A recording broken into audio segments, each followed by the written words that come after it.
स्वागत है दोस्तों आपका एक और डरावनी बेड टाइम हॉरर स्टोरी पे। दोस्तों आज जिस घटना की कहानी मैं आपके सामने लेकर आया हूँ ना, ये किसी और के साथ नहीं घटी थी। ये घटना डायरेक्टली मेरे साथ घटी थी।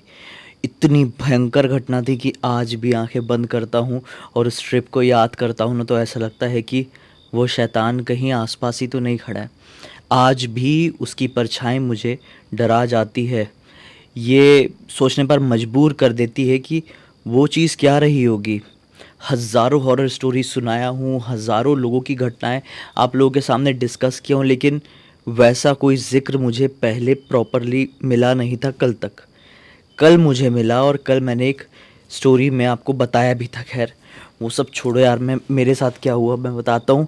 तो तैयार हो जाओ, मस्त कंबल रजाई तान के हेडफोन लगा के एक ऐसी इंसिडेंट को जानने के लिए जिसकी कल्पना आपने कभी सपने में भी नहीं की होंगी। वो मेरे साथ घटा और मेरी जान जाते जाते बची।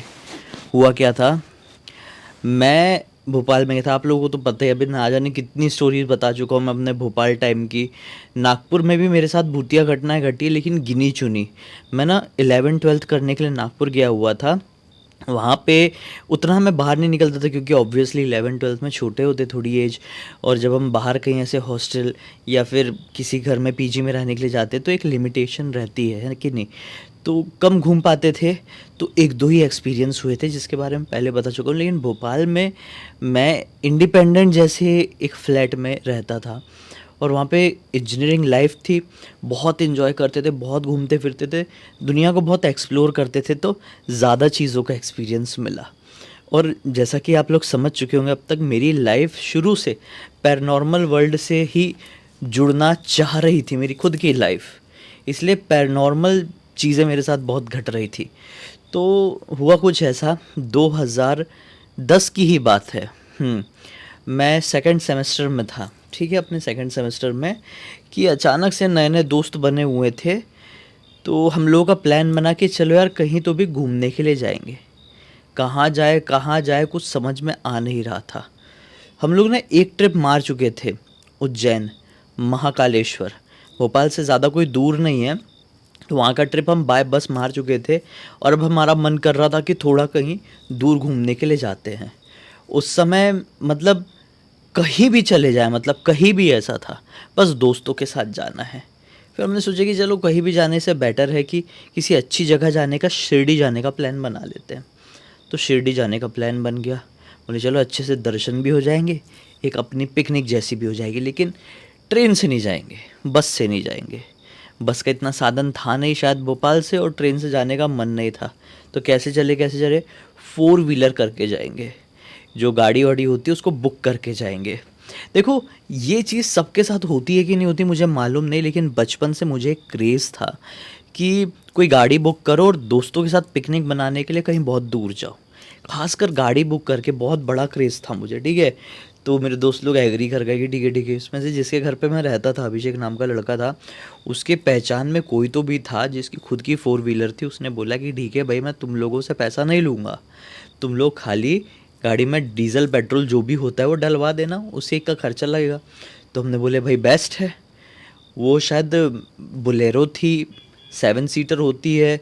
तो हम लोग 7 दोस्त, 8 दोस्त हो गए थे उसमें, ठुस ठुस के भर गए थे। 8 दोस्त थे, हाँ याद है अभी भी। अब हम लोग निकल चले, बढ़िया अपना सामान वामान पैक किए हैं। ये ट्रिप थोड़ी लंबी तो होने ही वाली थी ऑब्वियसली। भोपाल से शिरडी, एमपी से प्रॉपर महाराष्ट्र में आना था हमें। तो रूट तो अच्छा खासा लंबा था। हमने पैकिंग वैकिंग किए, खाना वाना ज़्यादा बांधे नहीं। प्लानिंग यही थी कि ठंड लग रही है यार आज तो। प्लानिंग यही थी कि रास्ते में कोई ढाबा या रेस्टोरेंट मिलेगा तो वहाँ पे रुक के बढ़िया से एंजॉय करेंगे, खाएंगे पिएंगे और फिर आगे निकलेंगे। जितनी बार भी भूख लगेगी, चाहे चाय पीने की हो, नाश्ता करने की हो। घर से निकलते से ही लगभग हाईवे लगा ही होगा यार, मैं कैसे बताऊँ, आधे पौन घंटे हुए होंगे। ऐसे मस्ती चढ़ गई, अरे चलो चलो चलो चलो चाय पियेंगे। चाय पीने के लिए रुक गए, चाय वाय पिए हैं। फिर उसके बाद थोड़ी आगे जाने के बाद फिर नाश्ता खाने का मन कर दिया, नाश्ता खाएं। ऐसे में ना हमको रात के तकरीबन तकरीबन 8:30 बज चुके थे। फिर हमने सोचे कि लगभग 12 बजे के आसपास कोई भी रेस्टोरेंट मिलेगा या ढाबा मिलेगा, वहाँ पर हम लोग बढ़िया से खाना खाएंगे। अब हम निकले और 11:30 के आसपास एक रेस्टोरेंट मिल भी गया, वहाँ पे खाना वाना सब अच्छे से हो गया हमारा। फिर हम जैसे ही गाड़ी में आए ना, आप विश्वास नहीं मानेंगे, ठंड का टाइम था, वो ठंड का मौसम था। तो आउटर एरिया में जब आप जंगल वाले लोकेशन में चल रहे होते हो, खासकर ठंड में और रात का वक्त होता है ना, तो कैसा कोहरा बहुत ज़्यादा लग जाता है। हमारी गाड़ी वहाँ पर लगभग 1 घंटे से खड़ी थी, हम 1 घंटे से वहाँ पे खा रहे पी रहे थे। तो क्या हुआ था, गाड़ी में पूरा कोहरा से ऐसा बिछ गया था, कोहरा बिछ जाता है ना, वैसा बिछ गया था। हमने सोचा अरे बताओ इतनी ठंड है यार, लेकिन मतलब हम इतने एंजॉय में है कि हमको महसूस नहीं हो रही है। ऐसी बात करते करते हम लोग अपना अपना दरवाज़ा खोलने के लिए पड़े ही हैं, तो हमारी नज़र पड़ती है जो कांच होते हैं ना, विंडो कांच दरवाजे वाले कार के, उनकी तरफ पड़ी। भाई विश्वास नहीं मानोगे, 4 कांच रहेंगे ना साइड में, 4 दरवाजे रहते हैं ना कोई भी कार में, 2 इस तरफ 2 उस तरफ, चारों कांच में किसी के ऐसे हाथ के पंजे बने हुए थे, 3-3 पंजे बने थे। उनको समझ में नहीं आया कि यार ये इस तरह से पंजे किसने बनाया, हाथ किसने ऐसा छाप दिया, कोई मजाक कर रहा है क्या? मतलब अजीब लगा। और एक और वियर्ड चीज़ हमने उसी समय नोटिस की है कि वो ना जो पंजा था ना, वो बहुत बड़ा था। मतलब लिटरली एक नॉर्मल इंसान का हाथ इतना बड़ा हो सकता है, इससे थोड़ा और बड़ा हो सकता है, लेकिन वो हाथ काफ़ी ज़्यादा ह्यूज था। मतलब अगर आप WWE देखें तो जैसे ग्रेट खली का हाथ रहता है, वो उससे भी बड़ा हाथ था। हम लोग कुछ सेकंड के लिए शॉक हुए कि बोले ये किसी बच्चे की कारस्तानी हो नहीं सकती, इतना बड़ा आदमी कौन है भाई यहाँ पे।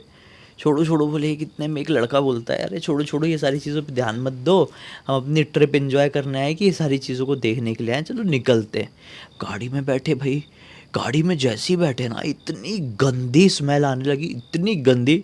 आप ये मत सोचना खाना वाना खा के आया तो किसी ने टुई कर दिया होगा, नहीं भाई, ये किसी मतलब ऐसी स्मेल थी जैसे कुछ, जैसे बाल नहीं जल जाते क्या, बहुत सारे बाल, वैसी वाली कार के अंदर से स्मेल आ रही। तो हम लोग ना डर गए थोड़ा सा कि यार ये क्या स्मेल है, मतलब बाल जलने की स्मेल कार के गाड़ी के अंदर कैसे हो सकती है, मतलब ये बहुत ही वियर्ड मामला है। अब छोड़ो वो भी इग्नोर किए, कांच खोल दिए, ठंड लग रही है लेकिन कांच खोलना पड़ेगा क्योंकि स्मेल बहुत ज़्यादा है। खैर कांच खोल दिए हैं, अब ड्राइवर साहब जो है अपने, वो गाड़ी स्टार्ट करने की कोशिश कर रहे हैं, तो गाड़ी स्टार्ट ही ना हो, स्टार्ट ही नहीं हो रही थी। बहुत कोशिश की, बहुत कोशिश की, फिर बोले एक काम करो धक्का मारो। अब हम गाड़ी से उतरे हैं और जैसी धक्का मारने के लिए गाड़ी के पीछे वाले टायर की तरफ गए हैं, तो हमको क्या दिखाई दिया पता है आपको? हमारी जो गाड़ी है उसका जो पीछे वाला एक टायर है, उसमें लगभग इतना काफ़ी बड़ा, मतलब इतना बड़ा नींबू, बड़ा नींबू होता है, किसी ने एक बड़े से हीले के साथ उस गाड़ी के टायर में वो नींबू घुसा दिया और उसके कारण वो टायर पंचर है। देख के फट गई थी लिटरली। एक तो इतना कुछ हो रहा है, वो इतना बड़ा पंजे का निशान, वो इतनी गंदी सी स्मेल, और ये चीज़ तो सबको, भाई कोई भूत प्रेत के ऊपर विश्वास करे या ना करे, मालूम हो ना हो, लेकिन अगर नींबू वीबू खीले वीले के साथ, खील जो होती है ना नेल्स, आप समझते होंगे जिसको ठोकते हैं दीवार में, वो देख ले कोई तो कोई भी डर जाएगा। भाई हमारी हवा टाइट हो गई।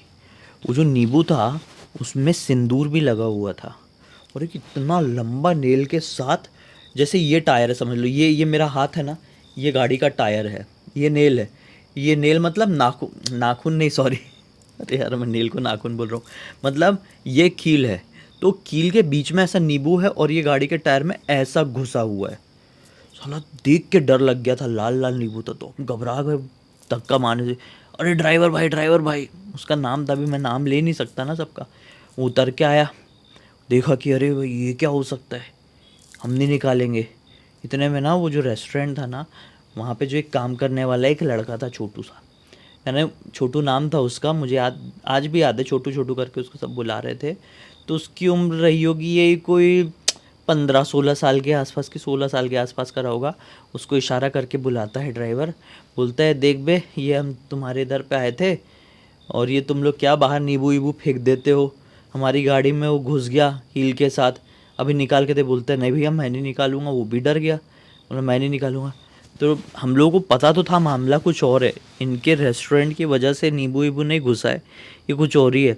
ड्राइवर ने क्या बोल दिया कि देख मैं तेरे को 100 रुपये दे रहा हूँ, निकाल, किसी को बताना मत, मैंने पैसे दिए हूँ, तू निकाल, 100 रुपये अब भी दे रहा हूँ। उसने बोला नहीं नहीं नहीं। तो इतने में ना जो अभिषेक था ना जिसने गाड़ी बुक करवाया था, बोला ले मैं भी 100 रुपये दे रहा हूँ, तो निकाल यार, तू मत कर, निकाल जल्दी, हमको जाना है, हमको लेट हो रहा है। उसने निकाल तो दिया। अब भाई हमने निकलवा तो लिए, लेकिन मेन मुद्दा वो निकालने का नहीं था, टायर चेंज करने का भी था। स्टेफनी गाड़ी के पीछे तरफ रखी हुई थी। स्टेफनी से ड्राइवर को प्रॉपरली चेंज करते आता था टायर। उसने खोला निकाला, इतने में बज गए रात के लगभग 2। अब इतना सब कुछ हो रहा था ना, तो ये सब कुछ होते हुए वो ढाबा जो था, रेस्टोरेंट जो था, उसका मैनेजर या जो भी मालिक रहा होगा, वो हमको देख रहा था कि ये लोग का शायद पंचर हो गया है। उसने पूरा नहीं देखा था कि हमने उसी के लड़के से निकलवाए नींबू वीबू। तो हमारे पास आ गया था सब कुछ होते होते तक, और हमको क्या बोलने लगा कि भाई ये तुम्हारे साथ हो रहा है, इतना सब कुछ, तुम्हारी गाड़ी पंचर हो गई है, फिर तुम लोग निकाल रहे हो, कर रहे हो। और थोड़ी सी बात भी उससे हो रही थी कि भाई जब से आज निकले हैं तब से साला मनुसियत लगी है, ये वो, हम तो शिरडी जा रहे हैं इतने अच्छे दर्शन करने के लिए। दुकान वाला क्या बोलता है, भाई ठीक है तुम लोग जा रहे हो, अच्छी जगह जा रहे हो, समझता हूँ, लेकिन कुछ तो है जो तुम्हें वहाँ पे जाने से रोक रहा है। तो तुम लोग इस ट्रिप को कंटिन्यू मत करो, मैं तुम्हारी भलाई के लिए कह रहा हूँ। हमारे होटल में कमरा भी है, तो तुम लोग ठहर सकते हो, मैं तुम लोगों को सस्ते में दे दूंगा। अगले दिन सुबह होगी तो निकल जाना, वैसे भी रात का सफ़र सही नहीं है, और मेरे को उम्र का एक्सपीरियंस है, इसलिए तुम लोगों की भलाई के लिए कह रहा हूँ।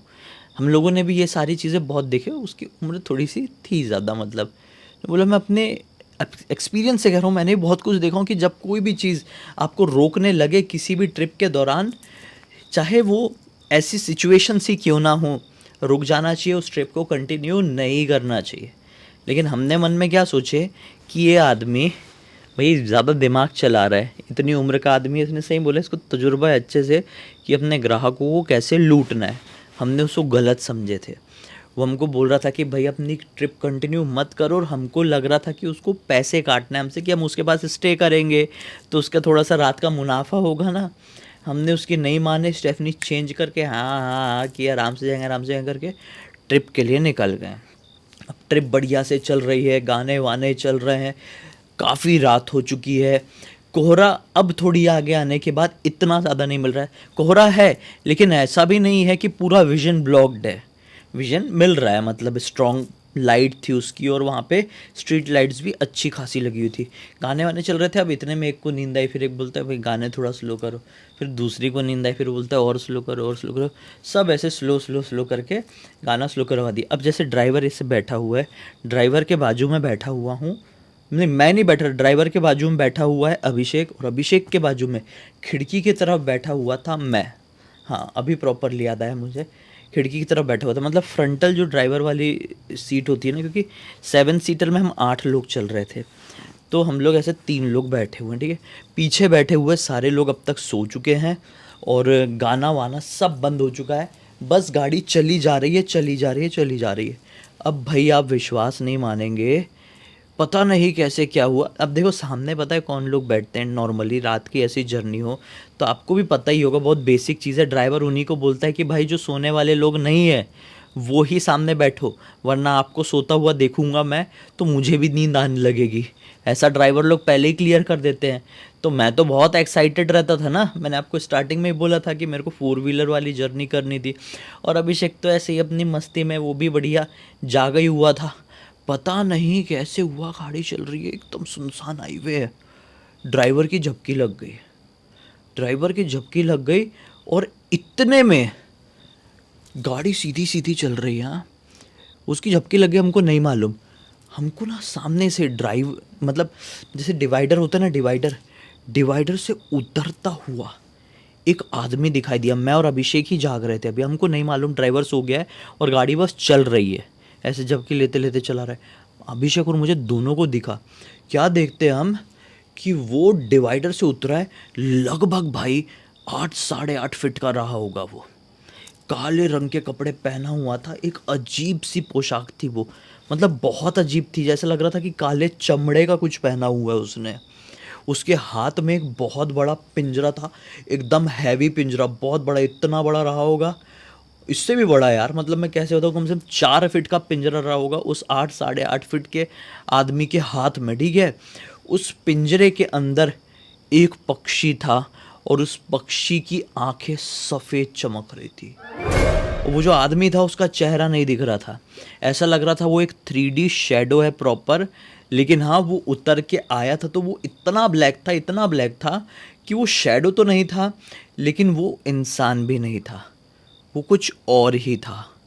वो हमारी गाड़ी के बिल्कुल सामने। हमने बोले ड्राइवर साला साइड में क्यों नहीं रहा है, और हम दोनों ने, अभिषेक और मैंने, एकदम वो होता है ना मैच करते हुए टाइम में ड्राइवर की तरफ देखे, ड्राइवर भाई साइड में कर, तो ड्राइवर तो ये झपकी लेके, और वो वाला जो पक्षी वाला इंसान है उस तक गाड़ी पहुंच ही गई, उसको टकराने ही वाली थी कि जो अभिषेक है ना उसको थोड़ा चलाने आता था, उसने स्टेयरिंग पकड़ के घाट से ऐसा घुमा दिया, घाट से घुमा दिया। और गाड़ी इतनी बुरी तरीके से ऐसे सीधे सीधे चल रही थी डिवाइडर की तरफ से, गाड़ी पूरी ऐसी होके दूसरी तरफ जाके एक दूसरे डिवाइडर से टकरा के घन से एकदम उसका एक साइड का टायर पूरा ऐसा उठ गया था और गाड़ी पलटने जैसी हुई थी। लेकिन पलटने की जगह वो गाड़ी वापस से, गाड़ी में हैवी वेट था, हम लोग बैठे 8 लोग बैठे हुए थे, एक ड्राइवर था, 9 लोग थे, तो गाड़ी पूरी ना पलट के उसका एक साइड का ऐसा टायर उठा और फिर वापस से गाड़ी ऐसी हो गई। और सबकी नींद एकदम झड़झड़ा के उठ गई कि अरे अरे क्या हो गया, क्या हो गया। इतने में ही अब भाई हम लोगों का मैटर वो नहीं था, अभिषेक और मैंने कुछ ऐसा देखे थे जो एक्स्ट्रा ऑर्डिनरी था। गाड़ी सेफ हो गई थी, हाईवे में उस समय कोई और गाड़ी पीछे से नहीं चल रही थी, कोई ट्रक व्रक आ रहा होता तो मैटर हो जाता बहुत गंदा। लेकिन फिर भी खैर, अभिषेक और मैंने तुरंत बाहर की तरफ देखे कि वो चीज़ क्या थी जिससे अभी जस्ट गाड़ी टकराने ही वाली थी। हमने क्या पाया कि वो गाड़ी के मतलब डिवाइडर की तरफ नहीं, वो इसी तरफ खड़ा हुआ है। मतलब जिस तरफ हमारी गाड़ी पूरी लेफ़्ट में लेके दूसरे पोर्शन से टकरा गई ना लेफ़्ट तरफ में, वो उसी तरफ थोड़ी आगे खड़ा हुआ है। हम शॉक्ड, मैं और अभिषेक एक दूसरे का मुंह देख रहे, भाई ये क्या था। मतलब एक हाईवे की जो सड़क होती है वो काफ़ी चौड़ी होती है, गाड़ी पहले हाईवे के राइट साइड में चल रही थी, उसी तरफ डिवाइडर था, वहीं पे वो उस आदमी से टकराने वाली थी।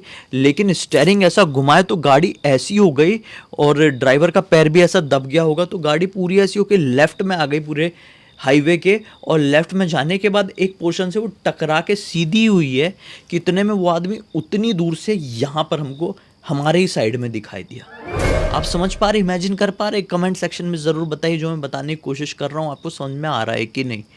हमने बोले जितनी स्पीड से ये गाड़ी राइट से लेफ्ट आ गई उतनी स्पीड से ये आदमी कैसे आया। बोले सब लोग चिल्लाने लगा, रहे भैया क्या कर रहे हो यार, ऐसे कैसे, गाड़ी तो अभी पलट गई होती। हमने बोले भाई तुम बाद में बहस करना, बाद में चिल्लाई चुल्ली करना, गाड़ी यहाँ से निकालो। बोले क्या हो गया, क्या? अरे गाड़ी निकालो भाई, पीछे से पुलिस वुलिस आ जाएगी। हमने ये बोल दिए, पलटने वाली थी गाड़ी, पुलिस वुलिस आ जाएगी, ऐसा बोल दिया। और ड्राइवर ने भी हाँ बोला, और किसी ने ध्यान नहीं दिया उस आदमी की तरफ, वो जो बाहर की तरफ खड़ा हुआ था लंबा चौड़ा। ड्राइवर ने गाड़ी स्टार्ट किया और हमने बोले जितनी तेज़ निकाल सकता है भाई निकाल। उसने बहुत तेज़ निकाला, बहुत तेज़ निकाला। हमको तो इतनी घबराहट हो गई थी, हमने बोले कि भाई एक काम कर, थोड़ी आगे जाने के बाद जो भी होटल वोटल लॉज फौज कुछ भी दिखे वहाँ पर रुको, आज रात स्टे करो। वो पिछले होटल वाला आदमी सही बोल रहा था, हमको रुक जाना चाहिए था, हम स्टे करेंगे और सुबह अपनी जर्नी को कंटिन्यू करेंगे। और थोड़ी आगे जाने के बाद लगभग 1 घंटे बाद, किस्मत से 1 घंटे तक सब जागते रहे, हमने किसी को नहीं सोने दिए। और किस्मत से हमें एक रेस्टोरेंट कम, वो बोलते ना रेस्टोरेंट कम होटल, ऐसा कुछ मिल गया। और किस्मत से हमने वहाँ पे पूरी रात स्टे किए हैं। फिर सुबह हुई, फिर सुबह निकले हैं, फिर सबको बताए कि ऐसा ऐसा मैटर था। उस दिन के बाद से हमने कसम खा लिए कि ऐसे हाईवे में तो रात के समय जान कर भी नहीं चलेंगे। अब सोचो, इस घटना की जानकारी मुझे किसी ने नहीं दिया है, जो मेरा हमेशा का हर कहानी का लास्ट का डायलॉग होता था। ये तो मेरी खुद की ही घटना थी, मैंने सोचा आप लोगों को सुनाऊं, एक सीख मिलेगी बहुत बड़ी।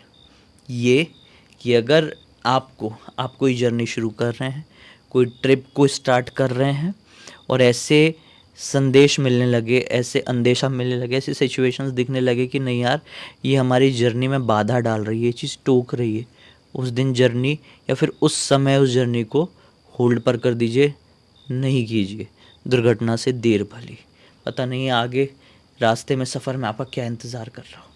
इसी नोट के साथ इस कहानी का अंत कर देते हैं। अब तक इस वीडियो को देख लिए थे तो लाइक ज़रूर कर देना, चैनल को सब्सक्राइब करके बेल आइकन दबा के ऑल के ऑप्शन में क्लिक करना, और इंस्टाग्राम और हमारी वेबसाइट की लिंक वीडियो के डिस्क्रिप्शन बॉक्स में मिल जाएगी।